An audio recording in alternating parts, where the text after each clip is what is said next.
There is a problem in the 10th edition of Evans and Lindsay's book for managing for quality and performance excellence. Um, the problem asks for to compute a confidence interval for population mean when sigma is known. These are the parameters given. Sample size is 16. Degrees of freedom is would be n minus 1, which is 16 minus 1, which is 15, and we know standard deviation is 0.7, and the sample mean is 100.3. We want to compute 95% confidence interval around the mean, but the book does not provide a t-table and encourages the use of templates. So we can use Excel to find the critical t-value that goes into computation of the confidence interval. And then we can verify that by finding a table from the web and cross-checking our answers. So in this situation, the confidence interval is equal to x bar plus or minus the t-value that we're going to look up times the standard deviation divided by square root of n. So we have all of these parameters except the t value. So this is 100.3 plus or minus the t value that we're going to look up both in Excel and in a table from the web times s, which is 0.7 in this problem, divided by square root of 16 because our sample size is 16. So this number right here turns out to be 2.131. 2.131. Now we will use Excel. Oops.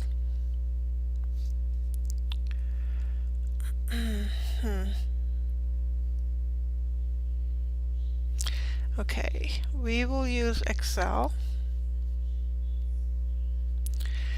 So in this situation we have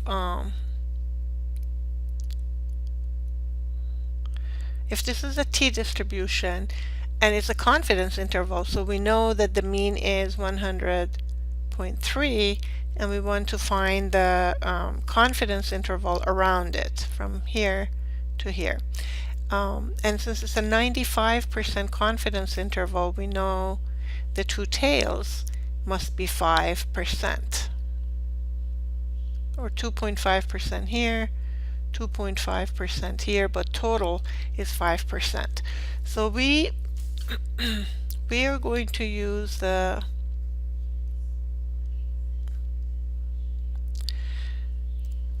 inverse function of t for two tails. So t dot inverse dot 2t, two tails, and we know that in two tails we need to have 5%.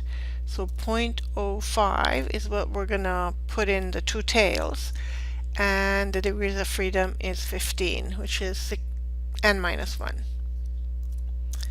And with that we get the 2.131. Now if I go to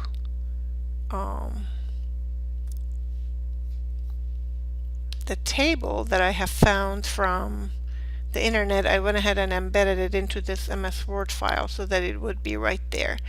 And this table, you can see that at the bottom it shows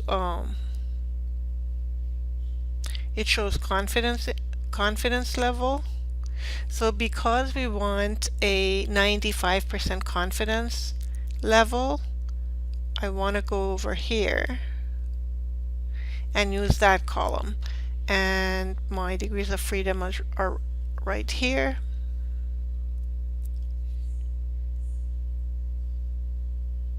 This one. So that's where I get the 2.131. Another way that you can look at this is look across the top. It says the cumulative probability under the curve at that point is how much? I don't know if you can see that. I'm gonna let me increase the size. So hopefully you can see this point 0.975 right there. But also it says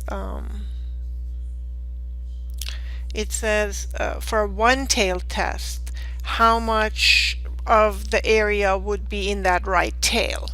If you recall,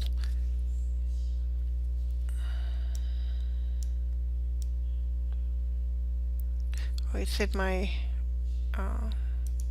it's over here. You can see that in this tail right here, there is 2.5% or 0.25 of the area under the curve.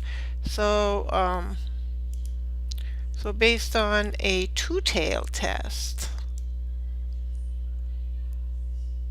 we would be looking up still this column right here.